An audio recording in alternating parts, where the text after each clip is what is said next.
ভস্মীভূত কৰা দোষী কাৰাগ্ৰ কৰক। এপিএসসি কোচিং সেন্টাৰ ভস্মীভূত কৰাৰ ক্ষতিপূৰণ দিয়ক। কংগ্ৰেস আই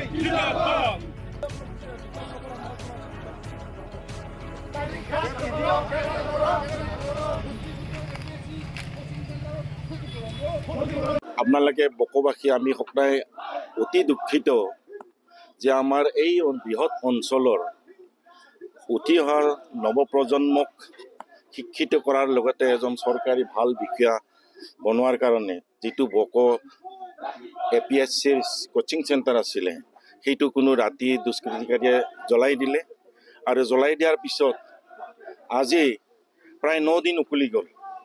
এজন কোনো কালপিটোকে আটক কৰিব পৰা নাই। এইটো খুবেই দুৰ্ভাগ্যজনক আৰু বৰ উদ্বেগজনক। এইকাৰণে আমি এইটো অতি শীঘ্ৰে প্ৰয়াত্ত কৰাৰ কাৰণে আমি দাবী কৰিছোঁ। অতি শীঘ্ৰে গ্ৰেপ্তাৰ কৰি শাস্তিমূলক ব্যৱস্থা গ্ৰহণ কৰিব লাগে আৰু লগতে যিখিনি কোচিং চেণ্টাৰক জ্বলোৱাৰ পিছত যিখিনি ক্ষয় ক্ষতি হৈছে সেইখিনি ক্ষতিপূৰণ চৰকাৰে আদায় দিব লাগে। লগতে যিখিনি ইয়াত যিবিলাক খেলি মেলি হৈ আছে সেই আটাইখিনি চৰকাৰে বিহিত ব্যৱস্থা গ্ৰহণ কৰিব লাগে। বিশেষকৈ আৰু ৰাভা কাউন্সিলৰ নিৰ্বাচন আজি দুবাৰে 6 মাহ কৰি এক্সটেনশ্যন কৰিলে। নিৰ্বাচন নাপাতি এক্সটেনশ্যন কৰিছে, এইটো অতি দুৰ্ভাগ্যজনক। অতি শীঘ্ৰে এইটো নিৰ্বাচন পাতিব লাগে আৰু টংকেশ্বৰ ৰাভাৰ যিটো জাতিগত এটা খেলি মেলি, তেওঁ ৰাভা নহয় শৰণীয়া, এই বিষয়টো অন্তত চৰকাৰে এটা ইনকুৱাৰী কৰি বিহিত ব্যৱস্থা কৰি ইয়াৰ এই খেলি মেলিটো দূৰ কৰিব লাগে। নহ'লে এটা ভুৱা পৰিচয়েৰে যদি আমাৰ ইমান বৃহৎ এটা অঞ্চলৰ ৰাভা হাছং কাউন্সিলৰ যদি মুখ্য কাৰ্যবাহী সদস্য পদত যদি অধিষ্ঠ হৈ থাকে, এইটো আমাৰ কাৰণে বা এই অঞ্চলবাসী ৰাইজৰ কাৰণে অতি দুৰ্ভাগ্যজনক। সেইটো আমি দাবী জনাইছোঁ। এটি অতি শীঘ্ৰে সমাধান কৰিব লাগে আৰু ৰাইজৰ যিখিনি উদ্বেগ বা ক্ষোভ সেইখিনি আঁতৰাব লাগে। বাকীখিনি ইয়াৰ অঞ্চলত যিখিনি কাউন্সিলৰ যথেষ্ট দুৰ্নীতি হৈছে, সেই দুৰ্নীতিৰ কোনো হিচাপ পত্ৰ কোনো নাই। গতিকে এই দুৰ্নীতিৰ এটা উচিত তদন্ত হ'ব লাগে আৰু এই অঞ্চলৰ উন্নয়নৰ কাৰণে চৰকাৰে বিহিত ব্যৱস্থা গ্ৰহণ কৰিব লাগে।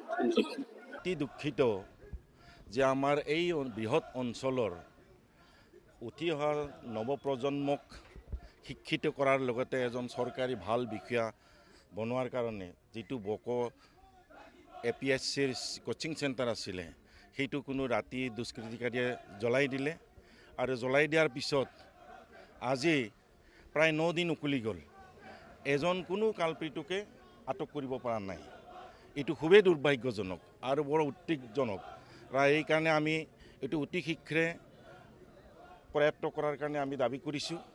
অতি শীঘ্ৰে গ্ৰেপ্তাৰ কৰি শাস্তিমূলক ব্যৱস্থা গ্ৰহণ কৰিব লাগে আৰু লগতে যিখিনি কোচিং চেণ্টাৰক জ্বলোৱাৰ পিছত যিখিনি ক্ষয় ক্ষতি হৈছে সেইখিনি ক্ষতিপূৰণ চৰকাৰে আদায় দিব লাগে। লগতে যিখিনি ইয়াত যিবিলাক খেলি মেলি হৈ আছে সেই আটাইখিনি চৰকাৰে বিহিত ব্যৱস্থা গ্ৰহণ কৰিব লাগে।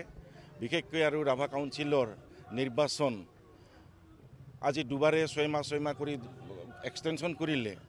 নিৰ্বাচন নাপাতি এক্সটেনশ্যন কৰিছে, এইটো অতি দুৰ্ভাগ্যজনক। অতি শীঘ্ৰে এইটো নিৰ্বাচন পাতিব লাগে আৰু টংকেশ্বৰ ৰাভাৰ যিটো জাতিগত এটা খেলি মেলি, তেওঁ ৰাভা নহয় শৰণীয়া, এই বিষয়টো অন্তত চৰকাৰে এটা ইনকুৱাৰী কৰি বিহিত ব্যৱস্থা কৰি ইয়াৰ এই খেলি মেলিটো দূৰ কৰিব লাগে।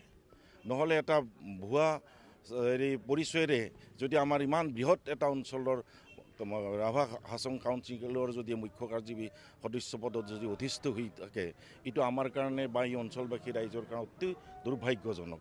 সেইটো আমি দাবী জনাইছোঁ। এটি অতি শীঘ্ৰে সমাধান কৰিব লাগে আৰু ৰাইজৰ যিখিনি উদ্বেগ বা ক্ষোভ সেইখিনি আঁতৰাব লাগে। বাকীখিনি ইয়াৰ অঞ্চলত যিখিনি কাউন্সিলৰ যথেষ্ট দুৰ্নীতি হৈছে, সেই দুৰ্নীতিৰ কোনো হিচাপ পত্ৰ কোনো নাই। গতিকে এই দুৰ্নীতিৰ এটা উচিত তদন্ত হ'ব লাগে আৰু এই অঞ্চলৰ উন্নয়নৰ কাৰণে চৰকাৰে বিহিত ব্যৱস্থা গ্ৰহণ কৰিব লাগে।